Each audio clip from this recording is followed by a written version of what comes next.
Enzo Recto, kalaban ang katiwalian at kasinungalingan, kakampi sa katotohanan at kabutihan. Yung recommendation, sir, nung 3 of 8, no? Do we Okay. know kung sino na itong apat na to? For sure. I think we know. Ito lang sasabihin ko dyan. No?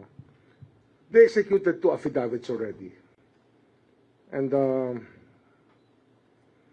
the first affidavit was the 18 of them signing the same statement, which of course we found deficient.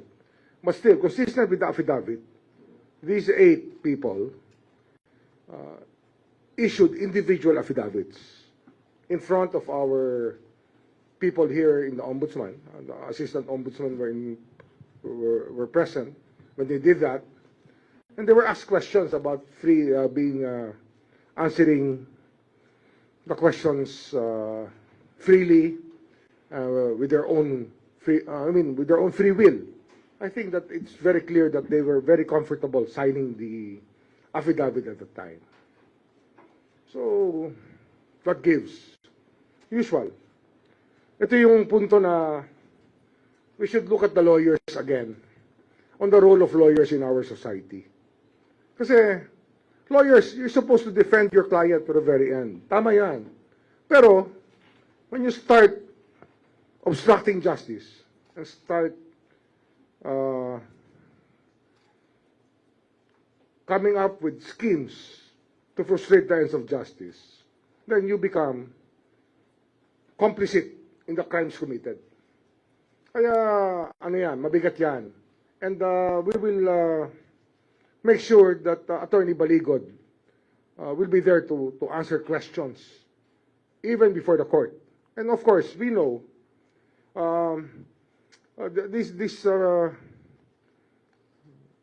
these people freely on their own went with one of the ombudsman people to go to the locations, and they were the ones who pointed at specific locations where they delivered the money.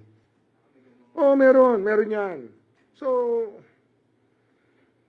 we will ask them who were their lawyers, and we will ask the courts to discipline them when the time comes, when the proper time comes. I think we've had enough of these antics of the lawyers. No? Enough antics. And if they think that it's the same thing over and over again, that they can just play hardball with us while violating their code of ethics, then watch out. We will not let it pass. Hindi namin palalampasin to. It's up to them. If they really want to fight it out that way, dirty, then we will just go to the Supreme Court and ask them to be defrocked and to be taken out of the role of attorneys. Sir, sinong lawyer po yung nire-refer nila? No, I don't know. We will ask to whom it may be concerned. Okay. Whoever they are. Kahit sino pa sila. Sir, just a couple of more, no? Direct na. May allegation na somebody from the ombudsman, I don't know who, hindi naman nakalagay dun sa affidavit, no? Na may prepared statement, he was threatened to sign it. Just that allegation, sir, your comment, please. Yun nga, sinabi ko nga eh. Meron rin naman kami recording eh. Okay. Ng lahat eh. Nung nangyari eh. May recording kami ng lahat. Kaya, okay lang yan. Kasi nga, some lawyers think that it's still the same old days, that they can frustrate the ends of justice that way. We will not take it sitting down. Lalabanan namin sila hanggang dulo. We will identify them and make sure that they get dropped from the role of attorneys. Sir, just last. Play dirty, then you have to face up to the consequences of playing dirty with us. With the Filipino people, ha? Hindi lang kami. Taong bayan yan. Sir, last na lang.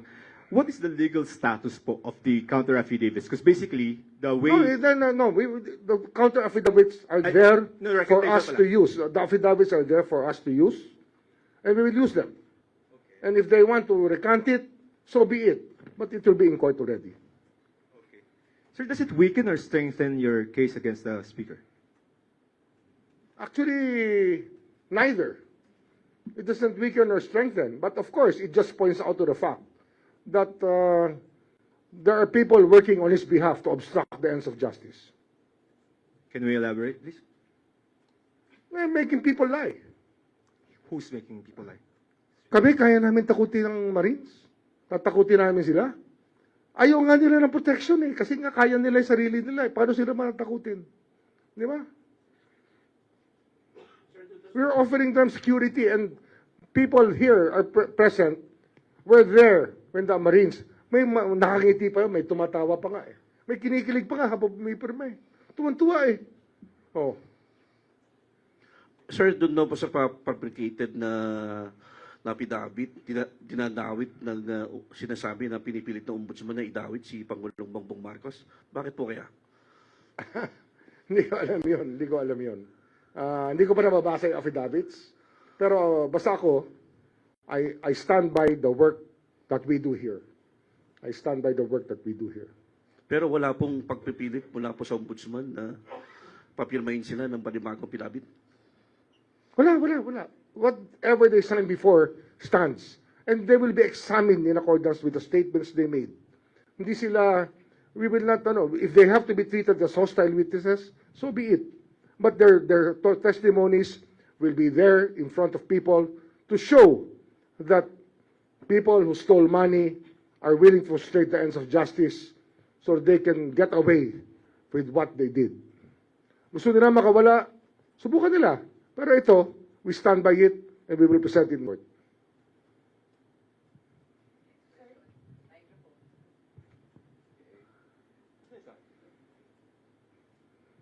Mike.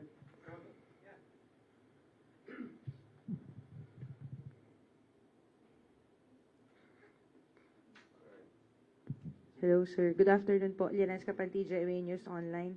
Sir, yung counsel of record po kasi at that time of these ex-bodyguards is Attorney Baligod. Yes.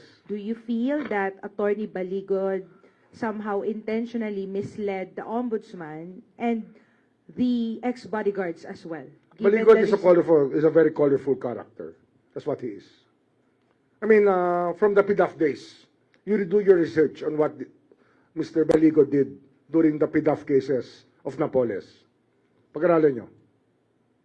colorful meaning, sir, he's not always he's in good faith? Pag-aralan nyo yung ginawa niya. So, you do your research, I'm telling you, about what he did in the PDAF cases. Sir, given It's a that... challenge on you as journalist. Investigate nyo. Tingnan nyo. Don't ask me. You ask around.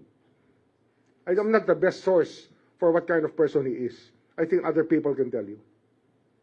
Sir, given these recent developments, can you say na trustworthy pa ba si Attorney Baligod? Was he ever?